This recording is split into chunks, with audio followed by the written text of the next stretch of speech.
네, 검찰의 대규모 통신 조회에 대해서 한 말씀 드리겠습니다. 크게 세 가지 문제가 있습니다. 첫 번째는 통신 사찰이라는 점이고 그것도 대규모 통신 사찰이라는 점입니다. 두 번째가 통지를 유예함으로 인해서 사실상 총선에 개입했다라는 문제가 있습니다. 세 번째는 이 수사 자체가 위법한 수사라는 점입니다. 보다 구체적으로 말씀드려 보겠습니다.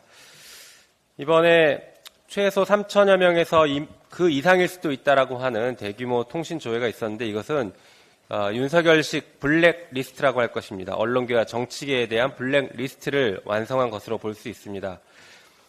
이게 통화 내역과 가입자 정보를 연결하면 굉장히 방대한 양의 사찰 정보가 만들어집니다. 검찰은 가입자 정보만 조회했다라고 하지만 말씀드린 것처럼 통화 내역과 연결되면 누가 누구랑 통화하고 언제 통화했는지에 대한 정보가 생성되기 때문에 대규모 사찰 정보가 됩니다.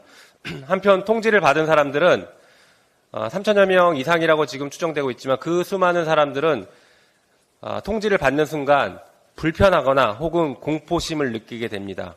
공안정국을 조성하는 것입니다.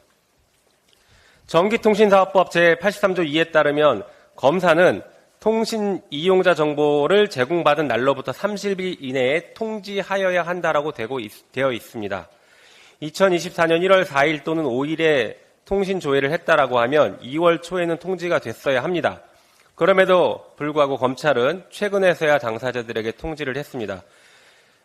법에는 국가 및 공공의 안전보장을 위태롭게 하거나 증거인멸, 도주, 증인의 위협 등이 있거나 혹은 피해자인 윤석열 대통령의 사생활 침해 우려 등이 있을 때 통지하지 않고 유예할 수 있도록 하고 있습니다.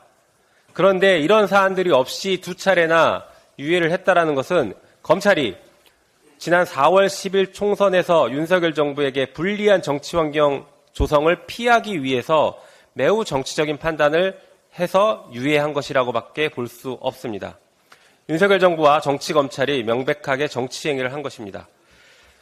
한편 이번 통신 사찰의 목적이 윤석열 대통령의 명예훼손 수사라고 합니다.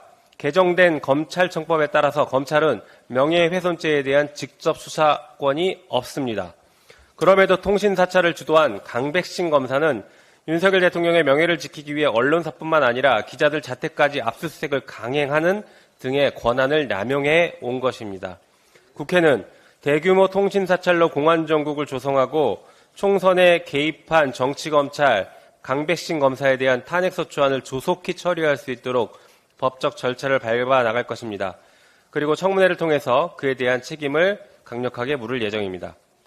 한편 더불어민주당 검사범죄대응 TF는 올해 1월 7일 강백신 검사를 직권남용죄 및 피의사실 공표죄로 공수처에 고발했습니다. 바로 이 사안으로 고발을 해둔 것입니다. 공수처는 강백신 검사에 대해서 신속하게 수사를 마무리하고 국민께 그 결과를 밝히기 바랍니다.